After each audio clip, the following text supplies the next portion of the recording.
Atlantis didn't just leave ruins, it left markers. Because after any continuity break, the most valuable thing isn't comfort. It's orientation. When maps fail, languages fracture, and history gets scrambled, the only dependable memory is what survives the reset: stone, geometry, and location. This is an echo map file, not a demand for belief. A calm pattern study. We already mapped two motifs: softening and moving, methods that make huge stone construction feel less impossible.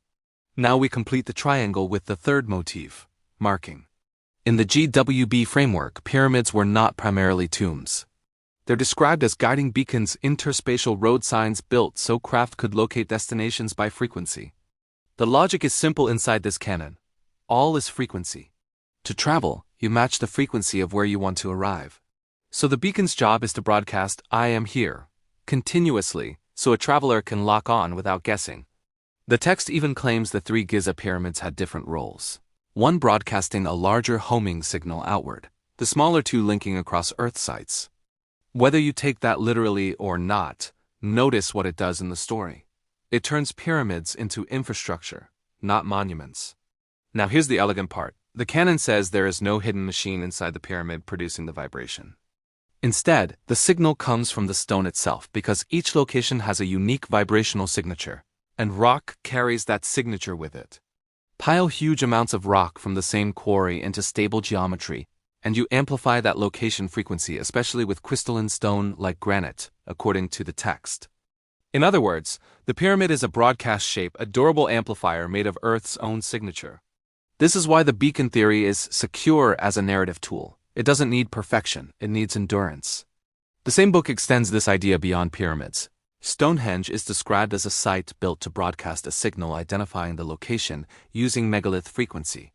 So the echo map expands. It's not pyramids only. It's mass plus geology plus geometry used as a marker system. And another PDF uses a modern analogy. A kind of satellite navigation that uses pyramids or masses of rock as reference signals you can lock onto and jump to. That's the core, not traveling by roads. Traveling by tuning. Now step back and look at the planet with that lens. If ancient builders were leaving long-lasting markers, you'd expect them in places that survive upheaval: high ground, stable rock, strategic visibility, or sites that remain meaningful even when culture changes. This makes the global megalith map feel less random. Different cultures, different symbols, but the same impulse. Build something that cannot be erased easily. And it fits the post-collapse theme. When continuity breaks, you don't preserve truth as a textbook. You preserve it as something that can be rediscovered. A beacon doesn't force you to believe anything, it just waits. So the calm question becomes, what if some sacred sites are sacred because they were practical, because they were points of return? Not tombs first, not tourist attractions first. Coordinates first.